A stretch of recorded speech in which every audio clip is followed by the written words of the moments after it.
Buenos días, buenas tardes, buenas noches.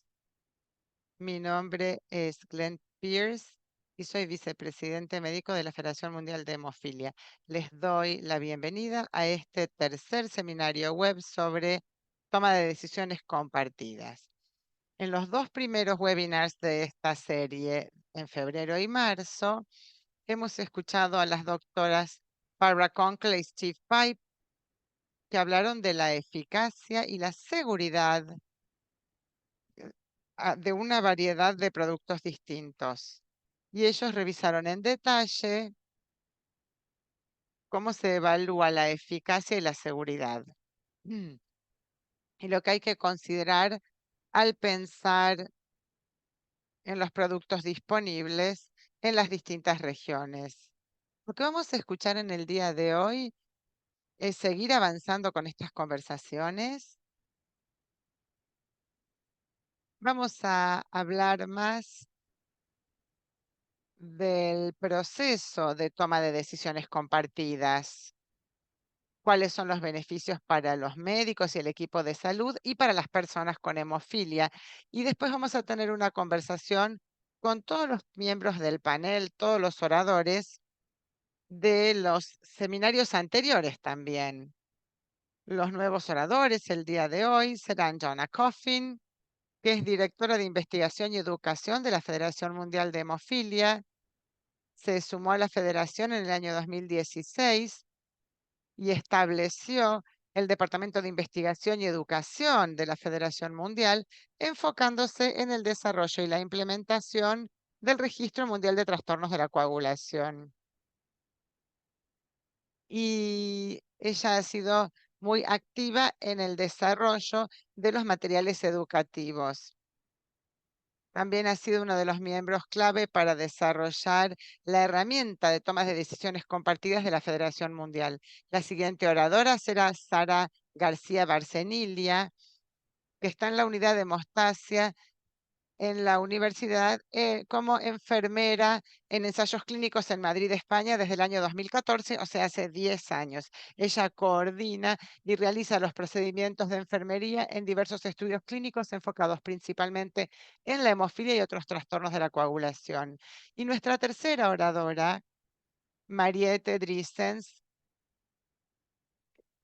Mariette es portadora de hemofilia B, es bióloga médica y ha trabajado anteriormente en investigación y en la industria farmacéutica. Ahora trabaja part-time como asesora de políticas de la Organización de Pacientes de Enfermedades Raras en Países Bajos y además apoya a la Sociedad de Hemofilia en los proyectos de apoyo a los jóvenes. Bueno, vamos a avanzar con el resto de la agenda, por favor. Le paso ahora la palabra a Jonah, que comenzará a hablar de la herramienta en sí. Excelente, muchas gracias, Glenn.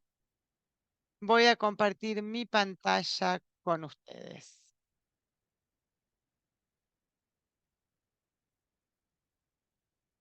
¿Estamos bien así? Excelente. Hola a todos, bienvenidos a este tercer webinar, el tercero de tres, sobre toma de decisiones compartidas. Como mencionó Glenn, los dos primeros se enfocaron en los productos, en los tratamientos disponibles para los pacientes con hemofilia. Vimos la seguridad, la eficacia y la administración de estos productos y vimos lo complejo que es el panorama de tratamiento en la hemofilia. Y además, este panorama será cada vez más complejo. Y es ahí donde es tan importante la idea de la herramienta para toma de decisiones compartidas. Nos acercamos cada vez más a tener disponibilidad de distintos productos y así la comunidad empezó a entender lo complejo que va a ser para los pacientes y para los médicos tomar decisiones sobre cuál es la mejor opción de tratamiento para cada uno de los pacientes. Y por eso es que pensamos en desarrollar esta herramienta de toma de decisiones compartidas.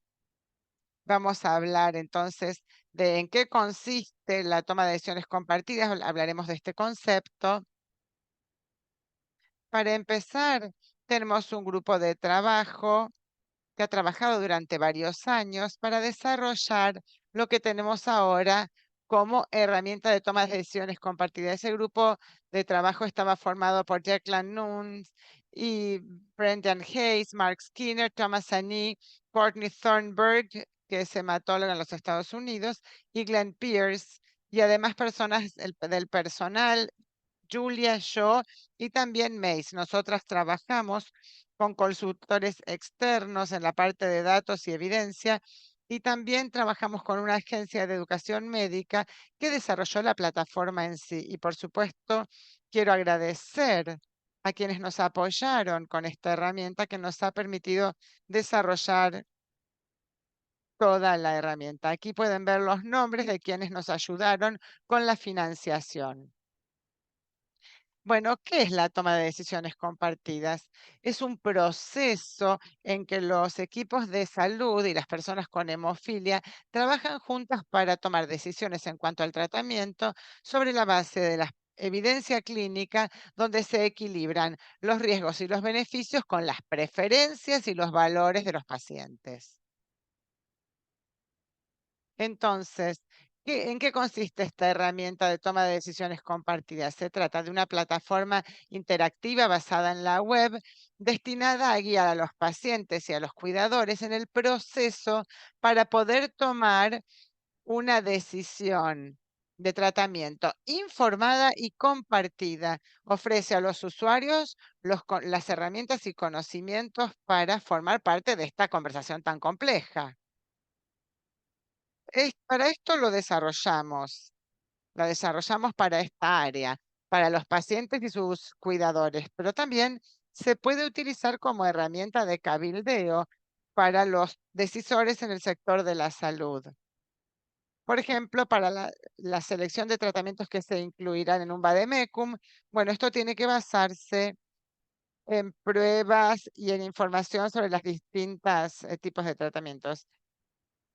Y por supuesto, también para defender el acceso a los distintos tratamientos. Como podrán ver, esta herramienta puede ser una fuente útil de información para fundamentar también las iniciativas en materia de cabildeo. ¿Cuáles son los beneficios de utilizar el concepto de toma de decisiones compartidas para los prestadores de salud, para los médicos? Bueno, dentro de la hemofilia y fuera de la hemofilia, sabemos que incorporar a los pacientes en la conversación, tener esta conversación compartida, crea una confianza en los pacientes. Los pacientes, si forman parte de la discusión, es más probable que confíen en sus médicos que los llevaron a tomar esa decisión. Hay planes de tratamiento y valores de los pacientes que quedan alineados. Entonces, traer a los pacientes permite a los prestadores de salud a entender mejor las preferencias de los pacientes y también los valores de los pacientes para garantizar que el tratamiento elegido se alinee con el estilo de vida del paciente. Se evitan los malentendidos en los tratamientos, constituye un uso eficaz de los recursos de salud, porque esto permite que los pacientes elijan las opciones de tratamientos que estén alineadas con sus valores y pueden así entonces adherir al tratamiento para no estar desperdiciando los recursos del sistema de salud. Y por supuesto, esto permite tener una satisfacción cuando los profesionales de la salud pueden tener estas conversaciones con los pacientes. En cuanto a los pacientes, esto mejora su satisfacción cuando los pacientes participan activamente en las decisiones sobre su cuidado, suelen tener mayores niveles de satisfacción con la experiencia de salud en general. Esto permite comprender las opciones de tratamiento y esto también lleva a un mayor cumplimiento porque el paciente se apropia del plan de tratamiento y decide adherir a ese tratamiento. Esto también genera mejores resultados de salud. Como verán, son muchísimos los beneficios de incorporar la toma de decisiones compartidas. También hay beneficios cuando se utiliza como herramienta para el cabildeo. Toda la información y los datos que están en esta herramienta no están sesgados, son datos equilibrados y basados en evidencia que proviene de la información de prescripción de cada uno de los tratamientos. Por lo tanto, hay una tabla comparativa fácil de utilizar donde se pueden ver los distintos atributos y esto permite que quienes se ocupan del cabildeo tengan una comprensión acabada de cuáles son las opciones de tratamiento que tienen que defender. Vamos a hacer una mini demo de la herramienta. Sin embargo, antes de pasar a eso, quiero comunicarles algunas cosas que ustedes deben saber. Lo primero es que esta herramienta de toma de decisiones no les dirá cuál es la opción de tratamiento mejor para cada uno, sino que ofrecerá a los usuarios las herramientas, la educación, las preguntas sobre las que deben reflexionar para que estén equipados para tomar parte en ese proceso de toma de decisiones con el equipo de salud. Esto no significa que los pacientes decidan solos cuál es el mejor tratamiento, sino que lo deciden en forma compartida con el equipo de salud. Y esta versión no incluye los tratamientos a pedido, sino que incluye los 5 tipos de tratamiento para profilaxis: vida media estándar, vida media prolongada, anticuerpos biespecíficos, agentes reequilibrantes y terapia génica. Y esta herramienta se basa en evidencia, con evidencia actualizada sobre cada clase de tratamiento y se actualiza regularmente cada 6 meses. Es información que se obtiene de la información propia de la medicación, así como de los organismos de salud. Por lo tanto, no todos los que utilicen esta herramienta tendrán acceso a las 5 clases de tratamiento. Sin embargo, se puede utilizar la herramienta para que las personas entiendan qué es lo que está disponible y puedan elegir entre lo que está disponible y además podrán utilizar esta información para cabildear para un mejor tratamiento en caso de que no estén disponibles las 5 clases de tratamiento que hemos mencionado. Vamos a ver ahora, aquí pueden ver el sitio web sdm.wfh.org. Aquí pueden ver la página entonces, sdm.wfh.org. En el sitio web, esta es la página, esto es lo primero que van a ver. Aquí pueden ver a la izquierda la barra de navegación donde tenemos la bienvenida, luego la sección de introducción que habla de la toma de decisiones compartidas, luego la sección de reflexión donde se habla de las preferencias, valores, objetivos y aspiraciones de los pacientes. Tenemos luego una sección de educación y luego un resumen. Vamos a ver brevemente cada una de las secciones. La sección de introducción habla de qué es, en qué consiste la toma de decisiones compartidas, a quién va dirigida la herramienta. Aquí los usuarios pueden investigarla en más detalle después y luego pueden ver el recorrido. Es una especie de hoja de ruta, paso a paso, una guía paso a paso para la toma de decisiones compartida. Vamos a ver brevemente cada uno de los elementos que tenemos aquí. Lo primero es reflexionar sobre sus objetivos de vida y el tratamiento actual. La herramienta en sí tiene preguntas en torno de estos temas para ayudar a los usuarios a pensar en las cosas que pueden ser importantes para ellos. Les muestro cuáles son las preguntas. Luego, aprender acerca de las opciones de tratamiento, esto está en la parte de educación. Esto ayuda a los usuarios a comprender cuáles son las opciones de tratamiento, cuáles son las que están disponibles. Y tercero, se pueden comparar las distintas opciones de tratamiento. ¿Cuál es el riesgo de una comparada con la otra? ¿Cuál es la eficacia de una u otra? Cuando tienen esta primera capa de información, pueden empezar a tener conversaciones con los demás. Pueden hablar con la familia, los amigos, la pareja, la organización de pacientes, los cuidadores. Luego se prepara la visita al médico, al prestador de salud, y ahí se puede ir al médico con toda esta información, con toda esta educación. Ahí se puede tener una conversación abierta, significativa con el equipo de salud, tal vez con el médico, tal vez con los enfermeros y enfermeras, trabajadores sociales, y luego pueden tomarse su tiempo para considerar las distintas opciones. No necesitan tomar la decisión de inmediato, sino que pueden tomarse su tiempo para pensarlo, revisar la educación, continuar el proceso y luego dirigirse al equipo y tomar la decisión. Continuamos aquí, vamos a ver en este momento, vamos a ingresar en la herramienta en sí. Es aquí donde ingresamos a ver el hemofilia A y hemofilia B y luego esto nos lleva a las preguntas para reflexión de las que les hablaba. Esto le permite al usuario, entonces, bueno, primero les digo que nada de la información que uno ingresa a la herramienta es guardada en la computadora. Sí termina en un resumen al final que uno sí puede imprimir y llevárselo al prestador de salud. ¿Cómo describe el impacto de la hemofilia para lograr los objetivos de vida? Entonces ahí uno ingresa las respuestas, sus ideas, lo que sea que estén pensando en cuanto a esta pregunta en particular y una vez más, ¿por qué está considerando un cambio en tratamiento? Y ahí ustedes responden. Estas preguntas, la idea es permitir a los pacientes empezar a pensar sobre estos temas y además escribir lo que piensan para después compartirlos con los prestadores de salud, si es que eligen hacerlo, y les darán a los prestadores una idea, por lo menos, de cómo los pacientes están pensando, cuáles son los valores que ellos desean en cuanto a su tratamiento. Después pasamos a la próxima página, que son una serie de preguntas, son 8 en total.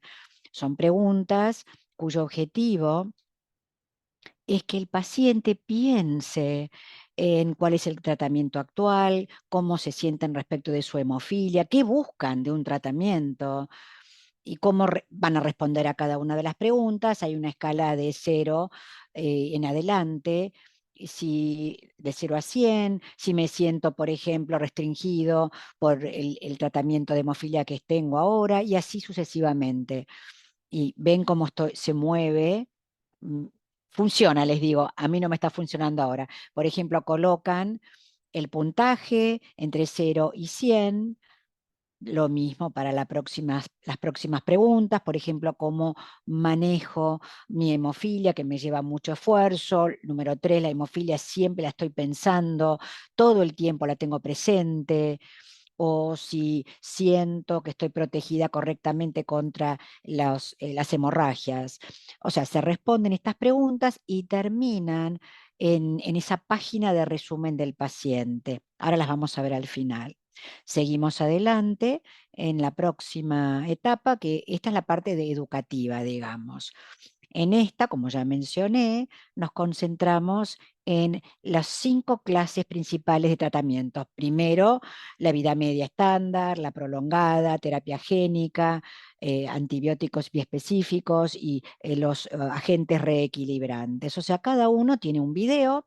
Ustedes pueden ver que existe ahí esa posibilidad de ver el video. No lo voy a hacer ahora, pero hay un pequeño video que explica más que nada el mecanismo de acción, la administración de cada uno de los tratamientos, sus opciones, ¿no es cierto? Y cada uno además tiene una hoja de hechos en PDF. Hago clic para que lo vean, lo pueden guardar a la computadora, se puede imprimir también. Más que nada, esto proporciona más informaciones muy detalladas sobre cada una de las clases de tratamiento, con diferentes preguntas, mecanismos de acción, por ejemplo. Hay varias. La eficacia, la seguridad, el monitoreo, están todas incluidas en ese PDF. También mencioné que cada uno los tiene, su video y su PDF. Aquí deberían investigar, por supuesto, aprender sobre cada una de las opciones de tratamiento y luego, si seguimos adelante, pasamos a lo que sería la tabla de atributos. Esta es una tabla donde tenemos cada una de las opciones de tratamiento a la izquierda y luego hay atributos que se consideran que son importantes. Cada uno puede hacer clic, por ejemplo, en elegibilidad, y uno rápidamente puede ver y comparar entre las diferentes, que simplemente pruébenlo. Acá hay la población aprobada y ustedes observarán que son más o menos parecidos. Estas últimas son la terapia génica para adultos. En los anticuerpos biespecíficos es para todas las edades, con o sin inhibidores, y luego, por supuesto, hay más información que se proporciona. En cuanto a la administración, aquí observamos cómo es la administración para cada uno, el tipo, la cantidad de infusiones. En cuanto a eficacia, cuál es la tasa anual de hemorragias. Ven que no hay gran diferencia en cuanto a esta relación en tratamientos, opciones de tratamientos. Cuando vemos el nivel de factor, ven un gráfico visual sobre cómo se ve ese nivel de factor, y luego en los videos ustedes lo van a ver en mayor detalle. Y finalmente, los riesgos potenciales de seguridad. Estos son riesgos de seguridad y sus porcentajes para cada una de las opciones de tratamiento. La calidad de vida, utilizamos el concepto de una mente, ¿no? Libre de hemofilia, sin hemofilia. ¿Qué significa? Que la mente muchas veces está con muchas preocupaciones con los diferentes aspectos de hemofilia, viajes, trabajo, el programa de inyecciones y otros temas. Cuando tenemos nuevos productos con menos carga en cuanto al el tratamiento, vemos que cambia el color.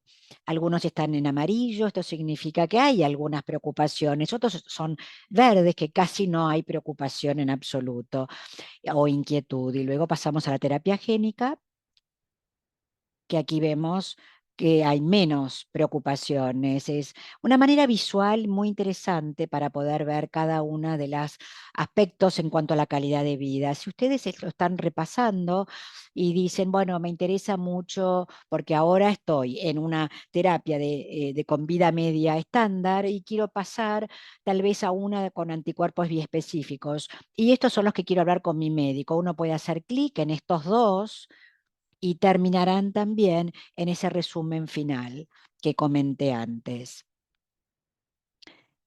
Las últimas preguntas que aparecen son preguntas que se formulan, que tal vez ustedes quieran discutir con el equipo de salud. O sea, si cualquiera de estas preguntas tienen un tema de interés para ustedes, por ejemplo, cuáles son los productos específicos que están disponibles, o el proceso, o qué va a pasar si hay alguna hemorragia, esto terminará en ese PDF final. Simplemente lo pueden incluir en ese archivo PDF. Ahora voy a ir a este resumen personalizado, es decir, esto es lo que el usuario acaba de ingresar en esa herramienta. Recuerden que habían preguntas para reflexionar, respuestas que estarán aquí, aparecerán aquí. Si el usuario quiere enviárselo al médico, lo pueden hacer fácilmente, lo pueden bajar e incluso se lo pueden mandar por email, ya sea al equipo de atención de la salud o a su médico, para que vean sus respuestas. Y hay preguntas, yo no respondí todas, claro, claro, pero aquí está la calificación de las preguntas entre los dos extremos, para nada o mucho, ¿no? Del 0 a 100. Esto les dará mucha información al equipo de salud sobre cómo se siente el paciente respecto de su propia hemofilia. Y si recuerdan, también elegimos la vida media estándar. Esto sería un resumen de la elegibilidad, la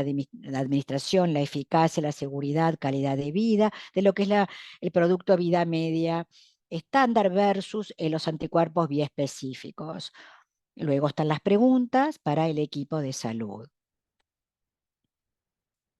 El usuario puede hacer clic aquí y puede bajar ese resumen en PDF y enviárselo a su equipo de salud, y con eso les comenté rápidamente y les hice un resumen, un repaso de lo que es esta herramienta SDM de toma de decisiones compartidas de la Organización Mundial de la Hemofilia, de la Federación Mundial, ¿no es cierto? Pueden ver todo este detalle. Con esto termino mi presentación y le paso la palabra a Sara. Muchísimas gracias, Donna. Voy a compartir pantalla con ustedes.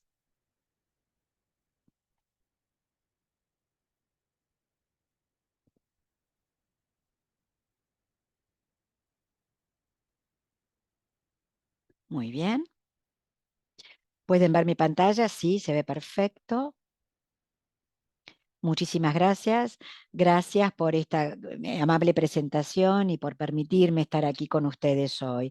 Cuando empecé a preparar esta sesión me di cuenta que era un desafío. ¿Por qué? Porque tal vez es difícil abordarlo, este concepto de una toma de decisiones compartidas, porque a veces como prestadores de salud sentimos que es algo que ya estábamos haciendo. En mi experiencia he visto hematólogos explicar el parámetro farmacocinéticos y su curva y explicárselos con respecto a cómo funcionan los tratamientos o cómo también los fisiatras explican la fisiopatología y también consultas multidisciplinarias complejas respecto a las opciones en caso de situaciones severas o daño musculoesquelético severo.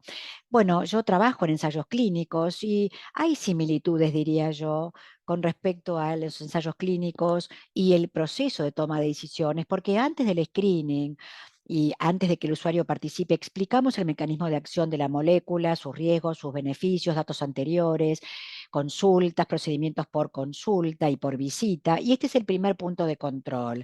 Les preguntamos al paciente o al cuidador si quieren continuar. Si dicen que no, bueno, el asistente médico, la asistencia médica rutinaria se llevará a cabo, pero si la respuesta es sí, pasamos al próximo paso.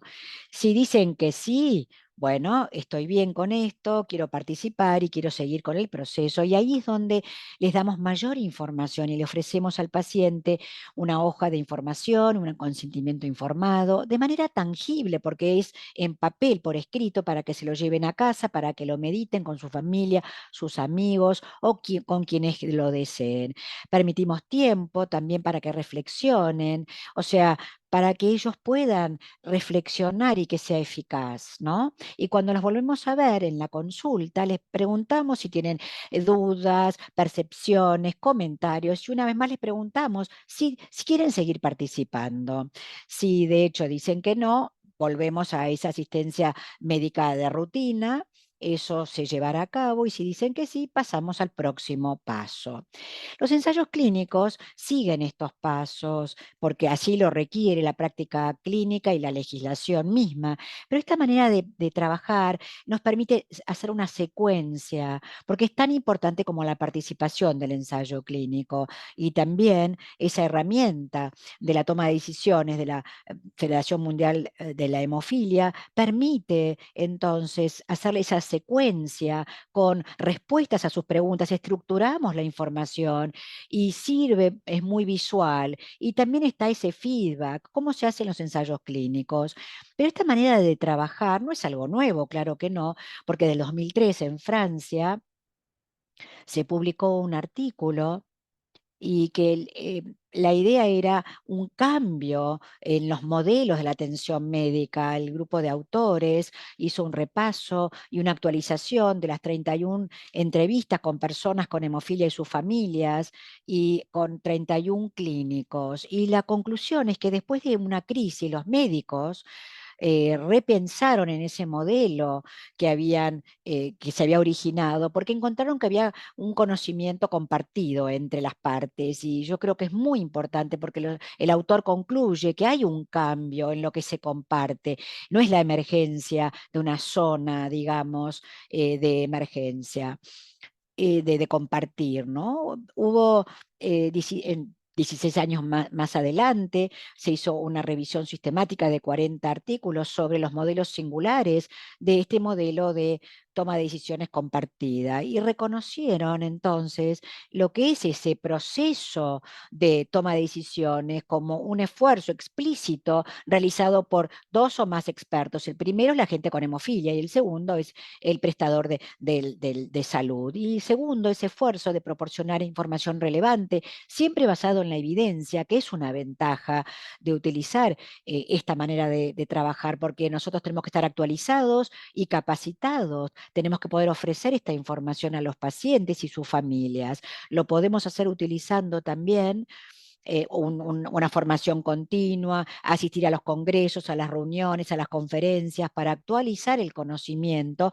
en una base de un modelo base a datos reales. Los beneficios que se han publicado, por supuesto lo podemos discutir luego en el panel, pero las cosas que se publican es que esta manera de trabajar ese proceso de toma de decisión compartida promueve la equidad, mejora el entendimiento de los objetivos de los pacientes, aumenta el conocimiento de los objetivos de los pacientes. Esto es muy importante para nosotros, por lo menos es mi opinión.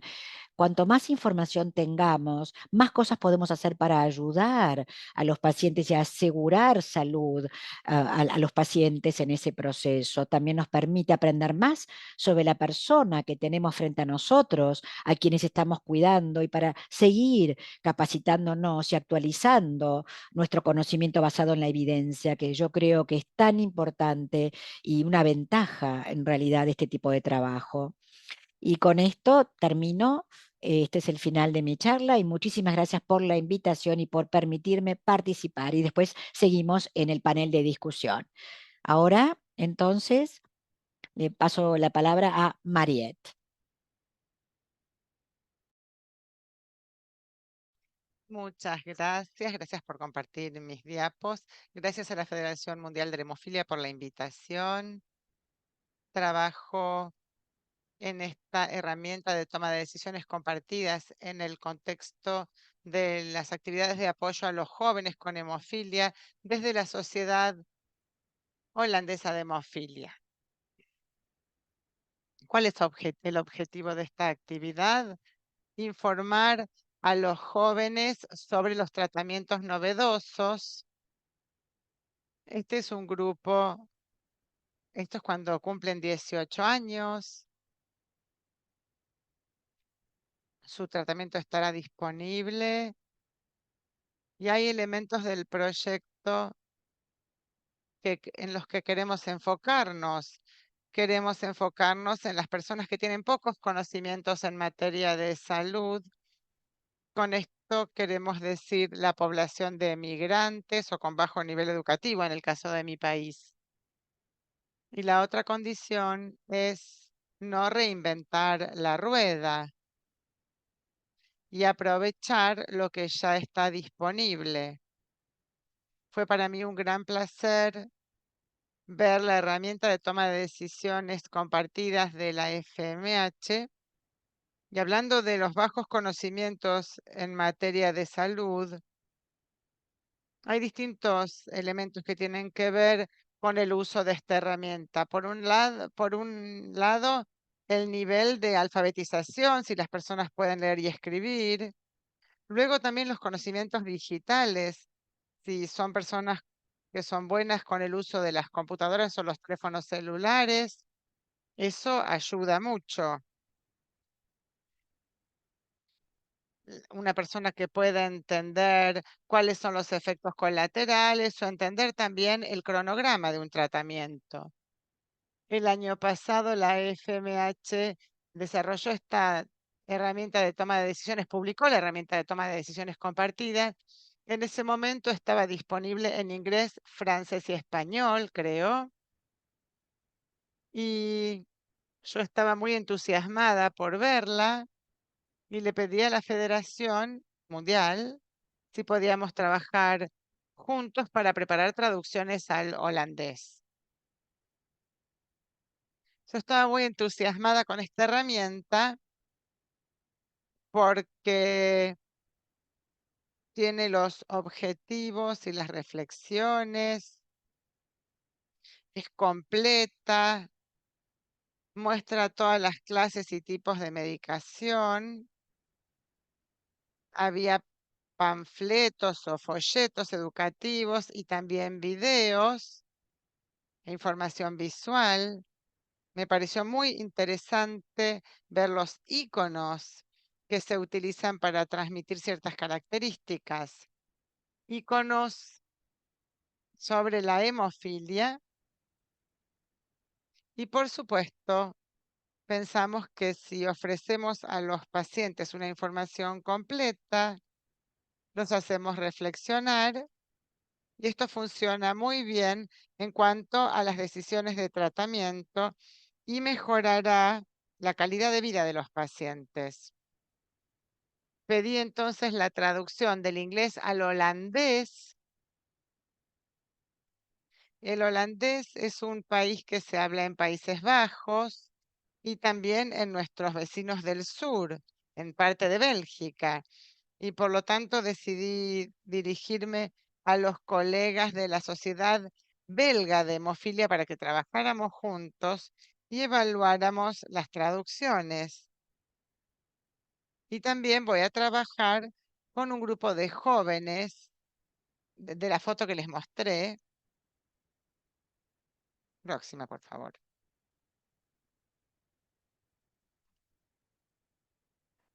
Para implementar una herramienta como esta en un país, hay que tener en cuenta que hay ya que esté disponible sobre toma de decisiones compartidas. Hubo varias campañas por parte de los políticos, los médicos y los pacientes, y una de cuáles eran las posibilidades, los pros, las contras, qué significa para cada uno contar con una herramienta así. Tenemos ejemplos entonces de ayudas para la decisión, pero no tenemos algo tan interactivo como la herramienta de la Federación Mundial. Por eso creo que es muy interesante contar con esta herramienta. Por supuesto, en este proyecto estamos trabajando con adultos jóvenes. En Países Bajos ahora hay una herramienta de reflexión que recibe mucha atención. Es una herramienta desarrollada en el Instituto de Salud Positiva y tiene esta especie de telaraña donde se pueden encontrar unas 40 preguntas para reflexionar. Son más que las 10 preguntas que figuran en la herramienta de la FMH. Ven entonces esta especie de telaraña. Tal vez estén familiarizados con esto. Quería mostrarles también el mapa del cuerpo. Eso permite a los pacientes mostrar lo que es importante para ellos en consulta con el médico y se puede usar el chatbot y se pueden formular preguntas. Esto va dirigido a personas jóvenes, por ejemplo. Se puede hablar de cuáles son las personas importantes para ellos, cuáles son las dificultades en el tratamiento, cuáles son las cosas que saltearían, cómo se automanejan, cómo impacta esto en su cuerpo, cuáles son los síntomas que siguen teniendo. Hay todo tipo de reflexiones. Son herramientas que pueden ser mejores para los jóvenes. No lo sé, veremos. Siguiente. Quería volver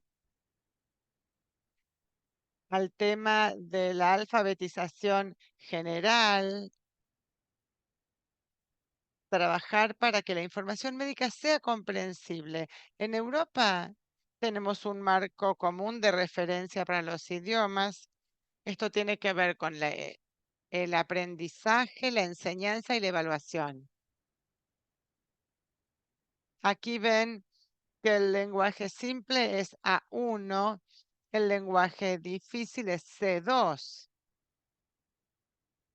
Y para la educación médica y para las traducciones que yo recibí al holandés, yo apunto a un nivel de B1, que significa que al menos el 80% de la población lo comprenderá con facilidad.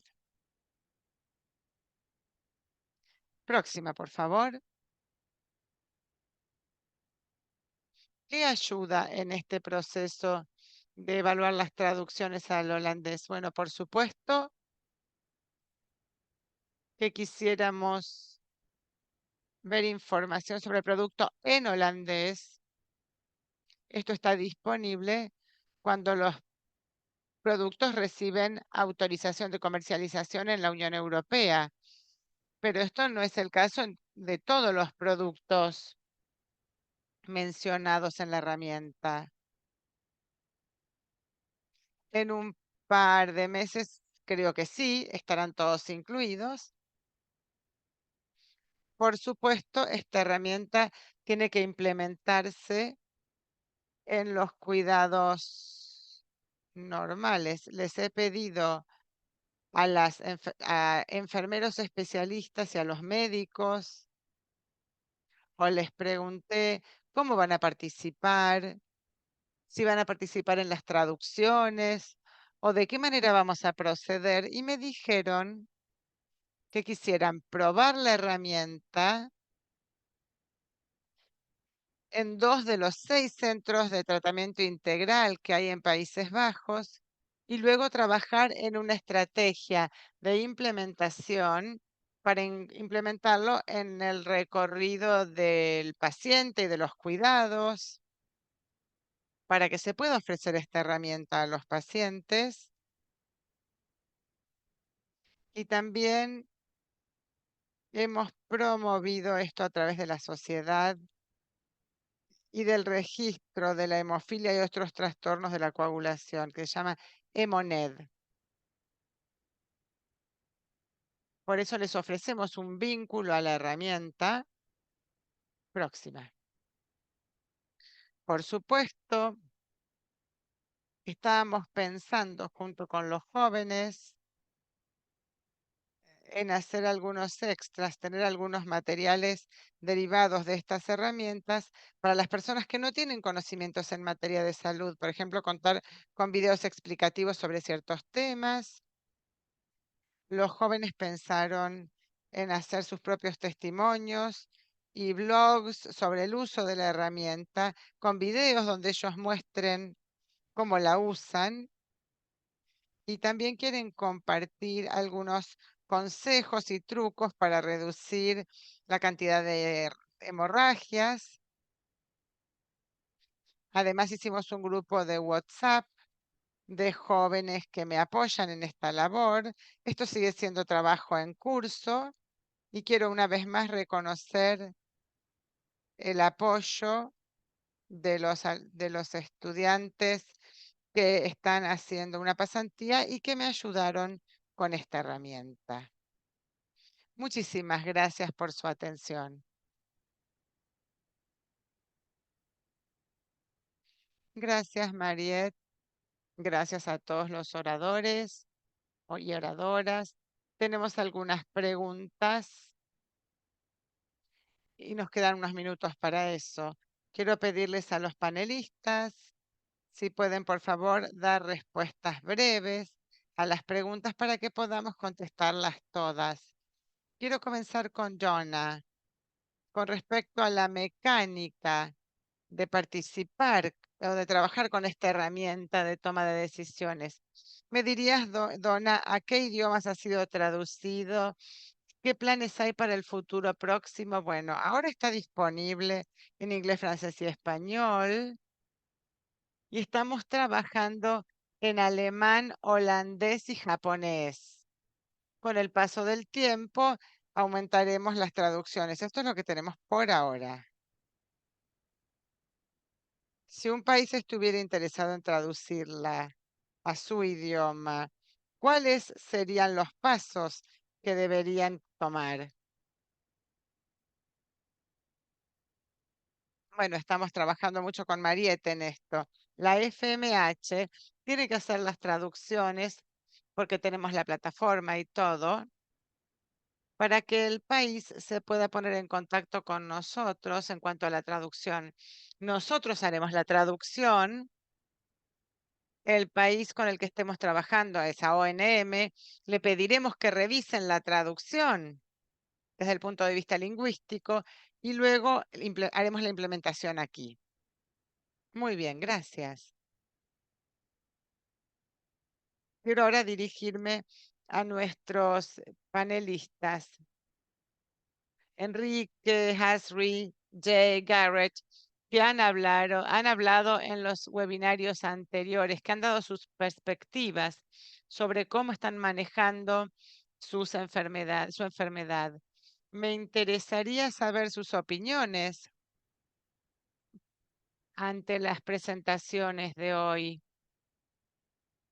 los elementos básicos respecto del uso de la herramienta y cómo puede o no ayudarlos a cada uno de ustedes a enfrentar y alcanzar sus propios objetivos en el manejo de la enfermedad.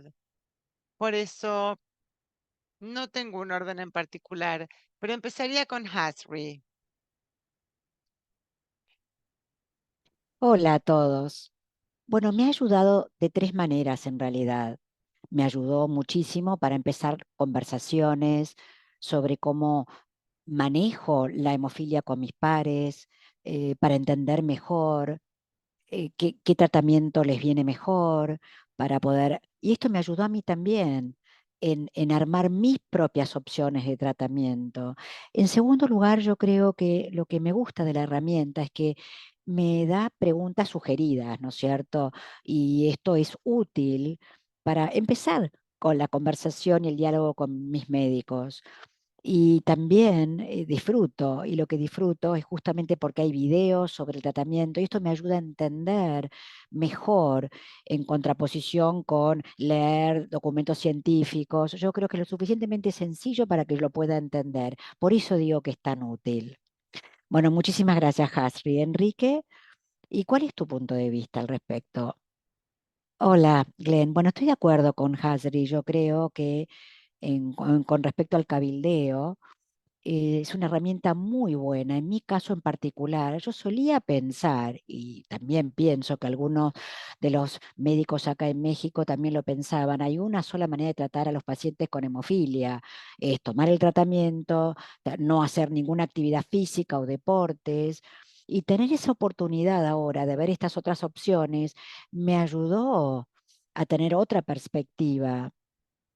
Y desde al principio yo quería hacer algunas actividades, pero utilizando esa opción a demanda, estaba bien como un tratamiento profiláctico, pero no me daba todas las opciones. Ahora, entender que hay más oportunidades y esta conversación con los médicos, primero conmigo mismo, diría yo, porque pensar que una persona con hemofilia puede lograr muchas cosas, pero después también el diálogo con los médicos.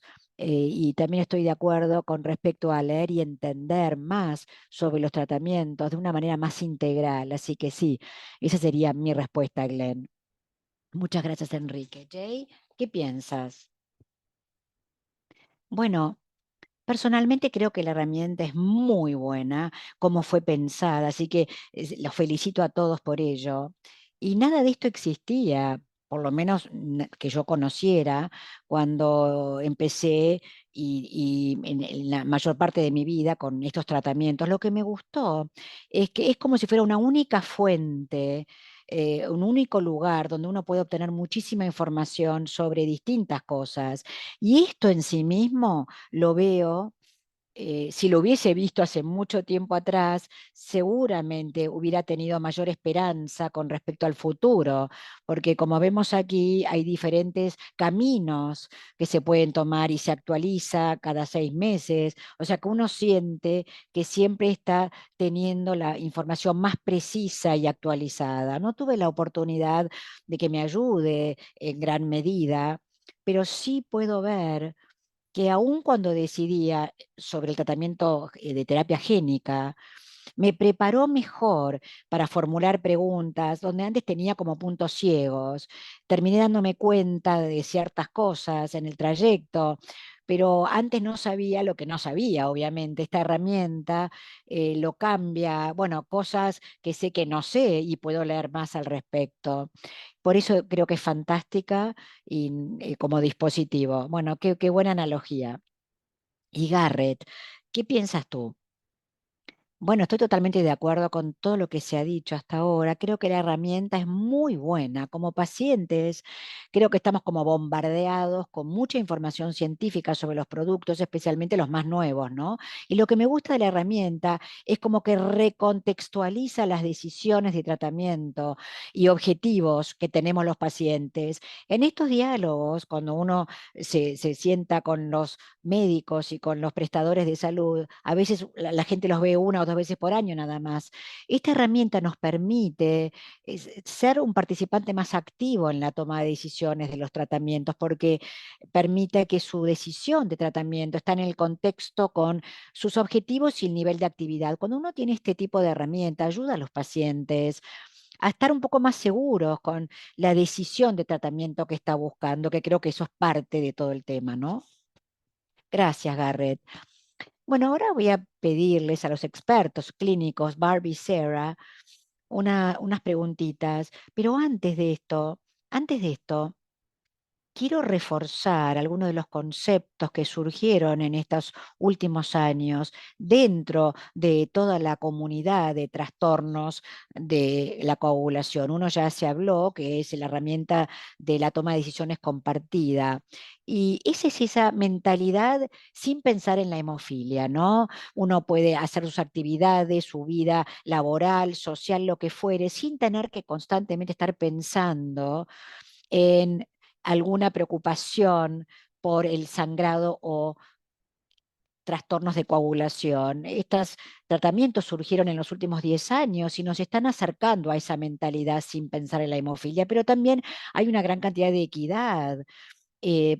¿Por qué? Porque muchos de estos tratamientos nuevos no están disponibles para todos. Eso es algo por separado, pero hay que considerarlo cuando utilizamos esta herramienta para el cabildeo. El segundo concepto respecto de esta herramienta tiene que ver con poder empoderar tanto a los prestadores de salud como también a los pacientes. En ese contexto, me gustaría preguntarles entonces a Bárbara y a Sarah sus puntos de vista, cómo pueden trabajar junto a los pacientes, que son diversos en su naturaleza, en antecedentes, en su manera de pensar, hay diversidad en sus prioridades también. Entonces, ¿qué podría facilitar un mejor diálogo al utilizar esta herramienta? Barb, ¿querés empezar? Sí, sí, claro que sí. Yo creo que es una excelente pregunta. ¿Por qué? Porque yo creo que casi es avasallante, ¿no? El tratar de asegurarse de hablar absolutamente de todo en una visita a la clínica. Intentamos, sí, en la visita de evaluación, repasar todos los tratamientos actuales, lo que está disponible, y también educar a nuestros pacientes respecto de esas oportunidades y ver qué es lo que el paciente quiere hacer. Pero lo que yo encuentro que hago es que hablo mucho y los pacientes no hablan demasiado. Entonces, hay que pensar que tener este tipo de plataforma para que el paciente pueda dedicarle tiempo. Algunos podrán hacerlo mejor que otros, claro, podemos ayudar a aquellos que no lo pueden hacer tan bien o no tienen los recursos para hacerlo de la misma manera, para que haya más preparación, más educación, para que surjan más preguntas de los pacientes en vez de nosotros tener que repasar todo rápidamente y tratar de repasar todos los temas sin saltearnos nada. Nuestro centro, estoy por presentarle a mi equipo la incorporación de esta herramienta, o sea que cuando enviemos esta herramienta a nuestros pacientes para que se preparen, podemos permitir el acceso a esta herramienta para que tengan más preguntas para formular y nosotros sentimos que estamos haciendo un mejor trabajo en cuanto a compartir esto con los pacientes y por supuesto con el resto del equipo. Barb, en un centro con tanta actividad como el tuyo, ¿cómo encontrás el tiempo y los recursos para incorporar esta herramienta? ¿Cómo crees que va a funcionar? Bueno, creo que lo importante es que todos la vean, y no soy yo la que tomo las decisiones, pero todos están muy interesados. Lo que haríamos es enviar el enlace a nuestros pacientes con una introducción o una nota introductoria para que ellos puedan tener otros recursos para, por ejemplo, rellenar los datos en preparación. Por eso creo que es una herramienta muy útil para que la puedan utilizar antes de su visita. Y si no la usan, puede ser una herramienta que podrían utilizar después de la visita. Y me imagino que podemos tener un recurso en el centro mismo donde pueden utilizar la herramienta ahí si es que no tienen los recursos propios para hacerlo. En su situación domiciliaria o donde sea que estén viviendo y su situación en ese sentido. Y Sara, con respecto a tu centro en Madrid, ¿cómo crees que esta herramienta se puede incorporar a todo lo otro, ¿no es cierto?, que están haciendo ya allí?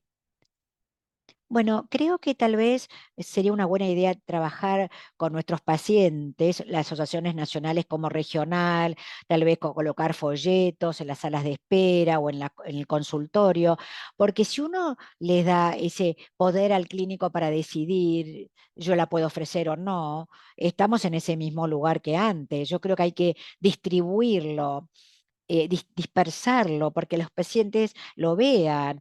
Ah, no depende del clínico, pueden pensar, sino es mi interés en el uso de esa herramienta. Yo creo que con las asociaciones de pacientes y estudios pilotos permitirá entonces la implementación de la herramienta, por lo menos en nuestra rutina diaria. Muchas gracias. Y Mariette, ¿cómo ves o qué rol ves que tiene la organización nacional? ¿De qué manera pueden ayudar tanto a los pacientes como también al centro y a los prestadores de salud para optimizar el beneficio de la toma de decisiones compartida?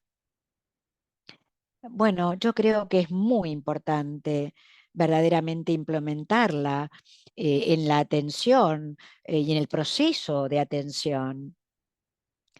Yo creo que esto será algo tal vez tan fácil de lograr, porque hay dos centros que ya han dicho que nos gustaría probarlo y junto, ¿no? Junto a nosotros. Y creo que deberíamos hacer algún tipo de actividad de relaciones públicas con nuestras sociedades, con las redes sociales, para de esta manera sí, que la palabra, se corra la palabra, que la gente sepa sobre esto. Yo creo que es sumamente fácil, es exitoso, porque aún en un teléfono inteligente se puede utilizar, no se necesita una computadora, y yo creo que esto es fantástico. O sea que en principio no hay tantas barreras por el lado de los pacientes para acceder a la herramienta, pero debemos hacerla disponible, ponerla a disposición de los pacientes. Por ejemplo, tenemos un diario electrónico con los pacientes que esto se enlaza con el registro. Tal vez allí podríamos postear el enlace y en los Países Bajos y en el futuro podemos tener registros médicos personales, ¿no es cierto? La historia clínica personal. Habría que ver cómo se relaciona con las enfermedades, pero esta herramienta de toma de decisiones compartidas debería tener un lugar en estas herramientas. Algo para pensar. ¿Puedo decir algo? Otro comentario. Yo sé que el traducir algo es muy importante y es complejo, pero en cuanto al acceso, las poblaciones con las que es más difícil compartir, es donde, por supuesto, para mí, inglés, especialmente para las poblaciones de refugiados e inmigrantes, es un gran cambio respecto de lo que está disponible para su tratamiento y entenderlo. Por eso es interesante ver cuál sería el idioma donde sería más útil para los usuarios. Sí, eso tal vez implicara o implicaría una conversación más tangencial, si se quiere. Yo sé que la traducción cuesta mucho dinero. Tal vez esta sería una pregunta para Donna. Donna, ¿crees que hay alguna probabilidad de utilizar inteligencia artificial para hacer estas traducciones de una manera menos costosa y más rápida, si se quiere? Sí, sí, sí, claro que sí. Yo creo que eso es el futuro, ni siquiera el futuro, creo que ya se está dando, pero, o sea, esto sería la hoja de los hechos y por supuesto necesitaríamos un revisor, claro que sí, pero hay un costo asociado con la actualización de la plataforma misma, porque de ahí proviene gran parte del costo. Yo creo que la inteligencia artificial se va a poder usar, claro que sí. Bueno. Yo casi estoy haciendo traducción simultánea en tiempo real ahora, así es que me imagino cómo podemos incorporarlo a nuestro flujo de trabajo. Ahora, quisiera pasar ahora a otro uso de esta herramienta que es tan importante para los pacientes y para la población de pacientes que no tienen acceso a los 5 grupos de tratamiento que nosotros sí hemos incluido en la herramienta. Están los 5 tratamientos incluidos porque es todo lo posible que está disponible, que ha sido aprobado por la FDA o por la EMA, por la Organización de Medicamentos Europeo. Pero no están disponibles, digamos, en la mayor parte del mundo. Y hablo de los 5 tratamientos. Incluso si sacamos la terapia génica, que solo está aprobada en algunos países, los otros 4 tratamientos no están aprobados en la mayor parte del mundo. Entonces, tal vez esta sea una pregunta para quien quiera comenzar a pensar sobre esto, del lado del cabildeo, de qué manera podemos mejor utilizar esta herramienta para hacer ese cabildeo de traer una nueva clase de tratamiento a un país. Y lo digo no solamente a los propósitos de empezar a permitir a más personas vivenciar esa mentalidad libre de hemofilia o sin pensar en la hemofilia como ese abordaje hacia su enfermedad, pero sino también tenemos este otro objetivo que ha surgido en los últimos años también, ¿no? El objetivo de 0 hemorragias. Ninguna hemorragia en un año. Y yo creo que es lograble con algunos tratamientos, no logrables con otros tratamientos, pero estos tratamientos son potencialmente logrables, pero que tampoco están disponibles en la mayor parte del mundo. O sea que es otro propósito de ese cabildeo. ¿Qué pensamos en este sentido? ¿De qué manera los prestadores de la salud o las organizaciones de cabildeo para los pacientes, cómo pueden trabajar juntos para demostrar justamente la necesidad de obtener mayores tratamientos en distintos países?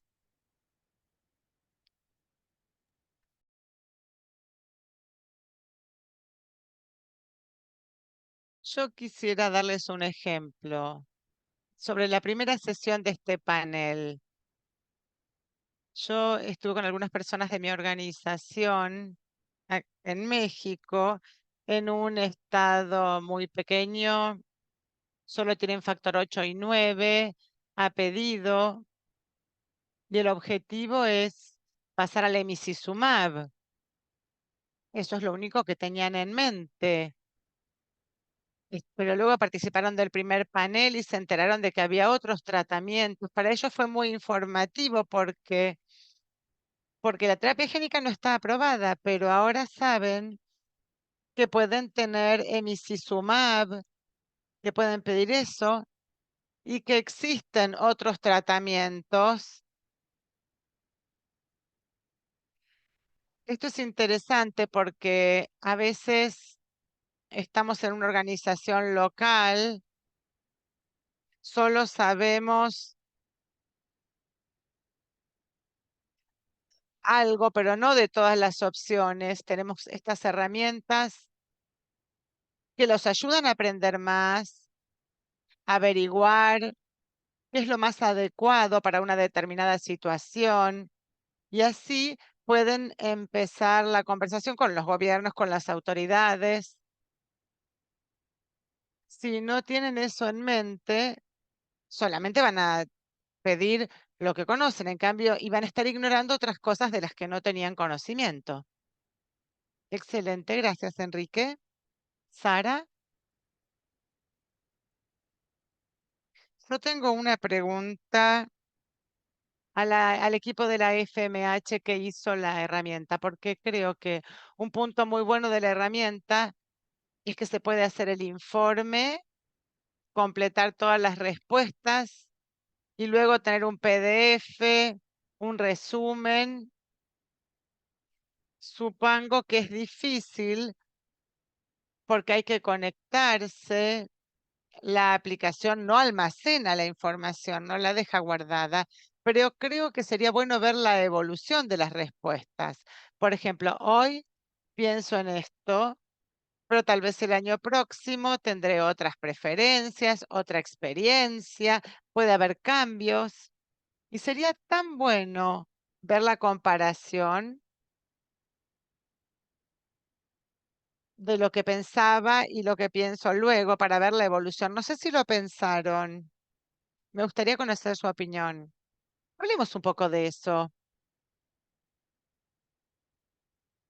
¿Hay algún plan, Donna, para que podamos demostrar el uso, la utilidad de esta herramienta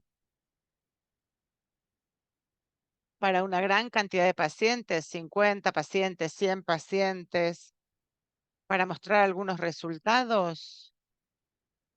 Puedo hablarles un poco de lo que hemos hecho. Creo que sería muy bueno expandir lo que hicimos a un grupo más grande. Tuvimos una capacitación presencial en persona sobre toma de decisiones compartidas en Colombia con pacientes, prestadores de salud y algunos funcionarios del gobierno, 35 personas de distintos países. Y la capacitación fue muy similar a un webinar. La primera parte era capacitación sobre las 5 opciones de tratamiento y la administración y los mecanismos de acción de cada uno de ellos. La segunda tenía que ver con la seguridad de cada tratamiento, la otra sobre la eficacia. Y luego pasamos a la herramienta de toma de decisiones compartida. Lo que hicimos fue hablar con el público y al comienzo, luego después de la primera sesión sobre administración, después de la segunda, lo que habían aprendido sobre seguridad y después de la tercera, lo que habían aprendido de la eficacia. Esto fue la base de conocimientos. Y les hicimos exactamente la misma pregunta, por lo tanto, la situación era que debían ponerse en el lugar del paciente, por ejemplo, un hombre de 50 años con hemofilia A que hubiese tenido terapia de vida media estándar durante toda la vida y ahora y si pudieran acceder ahora a cualquier tratamiento, ¿cuál elegirían? Teníamos el comienzo, las opciones eran seguiría con vida media estándar a pedido o pasaría a profilaxis, ya sea con vida media prolongada o estándar, o pasaría a anticuerpos biespecíficos o a terapia génica. Bueno, teníamos la progresión y fue interesante ver cómo iban cambiando las elecciones que hacían a medida que contaban con más información.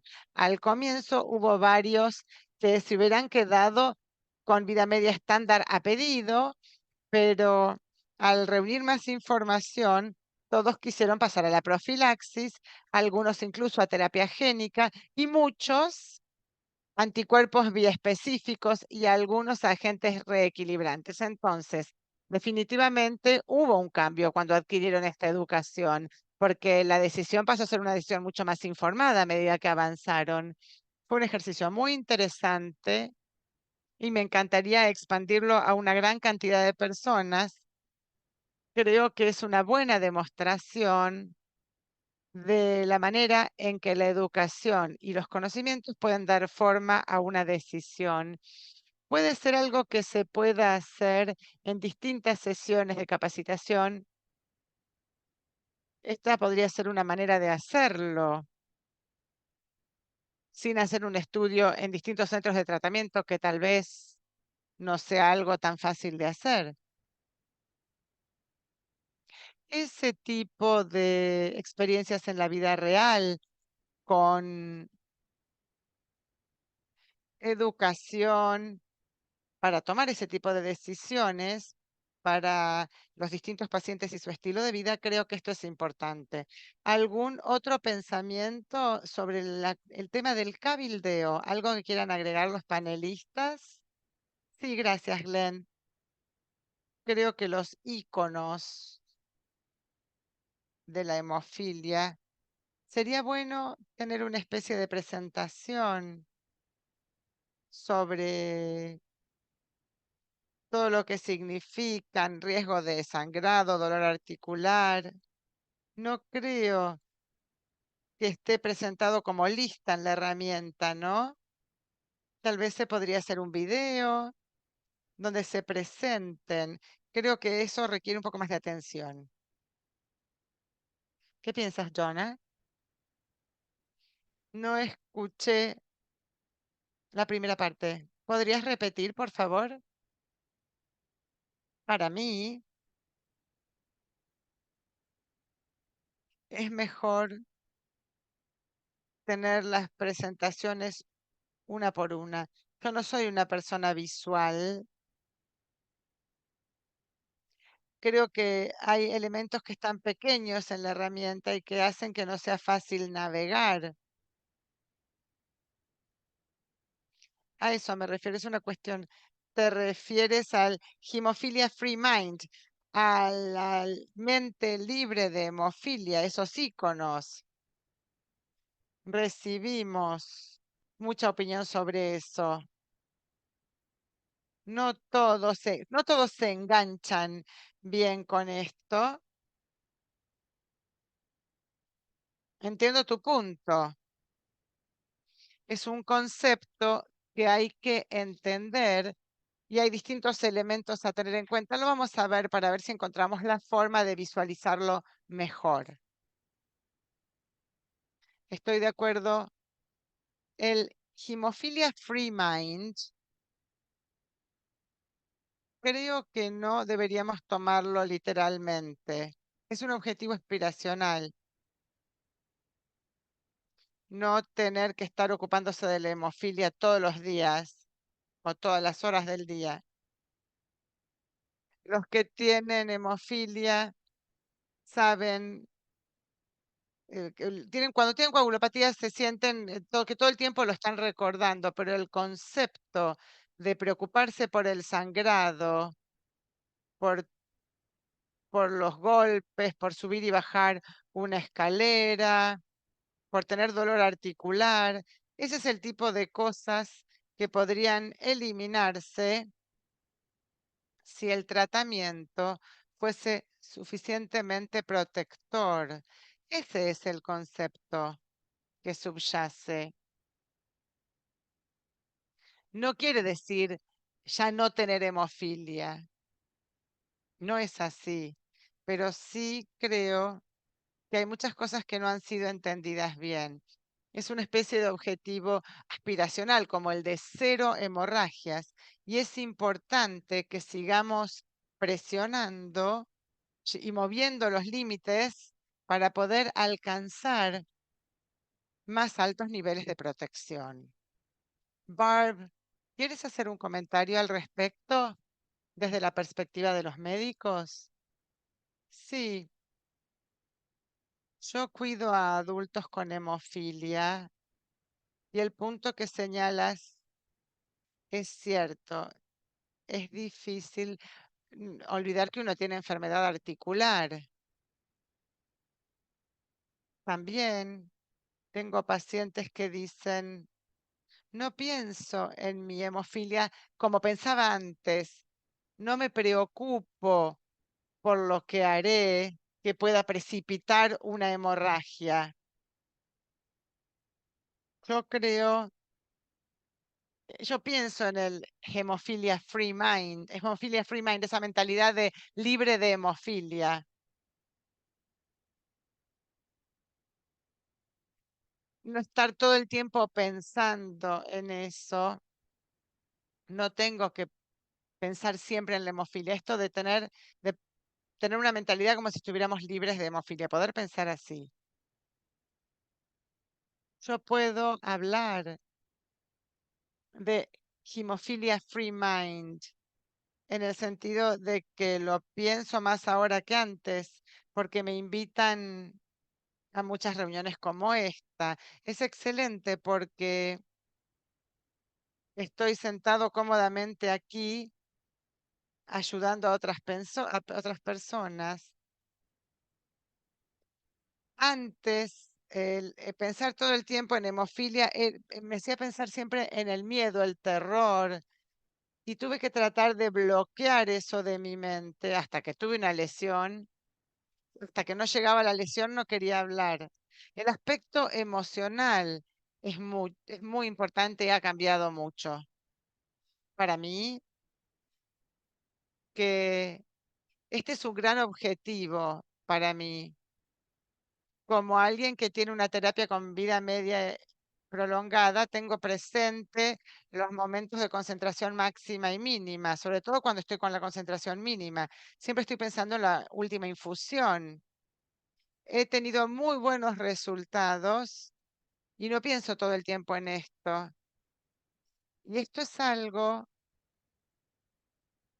que espero poder resolver con cambios de tratamiento en el futuro. Pero sí es cierto que estoy siempre pensando en los resultados.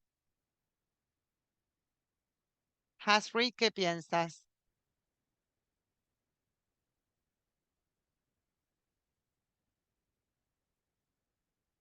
Este es un progreso que queremos lograr en Malasia. En Malasia todavía estamos dando vida media estándar como profilaxis, pero queremos lograr para la próxima generación esta mente sin hemofilia o libre de hemofilia. Enrique, ¿algún pensamiento desde la perspectiva mexicana? Bueno, voy a hablar de mi perspectiva. Para mí cambió cuando utilizaba a pedido Emicizumab en mi caso. Al comienzo no podía explicar cuál era la diferencia principal. Luego entendí que tener la cabeza libre para pensar en otras actividades era muchísimo, era un gran logro, porque yo antes siempre estaba pensando, si tengo una reunión de trabajo, ¿dónde voy a dejar el auto? ¿Voy a poder caminar? ¿Dónde tengo que ir? ¿Cuándo tengo que ir al centro para el tratamiento? Siempre tenía mucho estrés pensando en la hemofilia y ahora estoy en la situación donde hay falta de emicizumab, pero sé que el martes va a estar, iré una vez por mes. No es que me olvide porque tengo problemas con los tobillos y algo de dolor, pero sé que eso está ahí, pero sé que no voy a llegar a una hemorragia y por lo tanto puedo hacer lo que quiero. Cuando trato de explicar esto a mis contrapartes, a otras personas, les digo, bueno, si no tienes que preocuparte por la hemofilia, puedes hacer muchísimas cosas, no solo físicas, sino con la cabeza, con la mente, porque estás libre de estrés. Y esto realmente ha sido maravilloso. Se puede llegar ahí porque podemos empezar a preocuparnos por otras cosas de la vida y no solo por las hemorragias. Algunos de estos tratamientos nos están acercando a ello. Claro que para algunos que recibieron terapia génica y que han tenido niveles altos terapéuticos, quiero decir, bueno, esencialmente están libres, si se quiere, de tener que preocuparse por las hemorragias. Puedo hablar, sí, por mi propia experiencia, porque tuve un trasplante de hígado hace 15 años. Y no teníamos el término en ese momento de mentalidad sin tener que pensar en la hemofilia y yo pasé en ese momento de preocuparme constantemente porque estaba con un tratamiento a pedido y profilaxis, me preocupaba todo el tiempo sobre la hemorragia, a de pronto no tener que preocuparme de eso. Es una experiencia que deseo que todas la vivencien y con estos tratamientos nuevos, más novedosos, estamos acercándonos a ese tipo de objetivo. Creo que esta herramienta de toma de decisiones compartida sigue siendo y termina siendo muy importante para que la gente reconozca la cantidad y el alcance de posibilidades. Y si paso a la eficacia, creo que esta herramienta va a ser aún más importante para asegurarnos que en países que no tienen estos tratamientos avanzados, que podemos acercarles estos tratamientos a través, por supuesto, de adquisiciones por parte del gobierno. Son los gobiernos quienes deben hacerlo. Muy bien, no sé si hay últimos comentarios para los panelistas antes del cierre o preguntas del público. Si hay una pregunta en la herramienta de Q&A, cómo los sistemas de atención de la salud pueden eficazmente incentivar a los centros de salud para priorizar las discusiones sobre la toma de decisión compartida con los pacientes y cuidadores entre las demandas eh, competitivas con respecto al tiempo, ¿no?, que tienen. ¿Y qué opinas, Sara? Bueno, tal vez es un poco controvertida mi respuesta o mi opinión, porque como todo en la vida, depende de la persona que uno tiene frente a uno. A veces hay algún médico o algún tipo de paciente, a veces sí, a veces no. Pero ¿cuál es el beneficio de utilizar la herramienta? El beneficio es que uno puede evitar la dependencia porque uno tiene la herramienta consigo, o sea que no depende del clínico, uno puede ir con sus propios pensamientos, con las cosas que más le importan a usted como paciente y compartirlo con el médico o la persona. No estoy segura si hay algún clínico renuente a utilizar esta herramienta. Tal vez sería bueno que lo entiendan mejor, o tal vez la exposición misma o las asociaciones de pacientes que dicen queremos esta herramienta, queremos, doctor, que usted la use, la utilice, tal vez haciendo ese tipo de presión se puede lograr el resultado deseado, que se implemente en nuestra rutina diaria. Son buenos puntos que mencionas. ¿Algo más para compartir?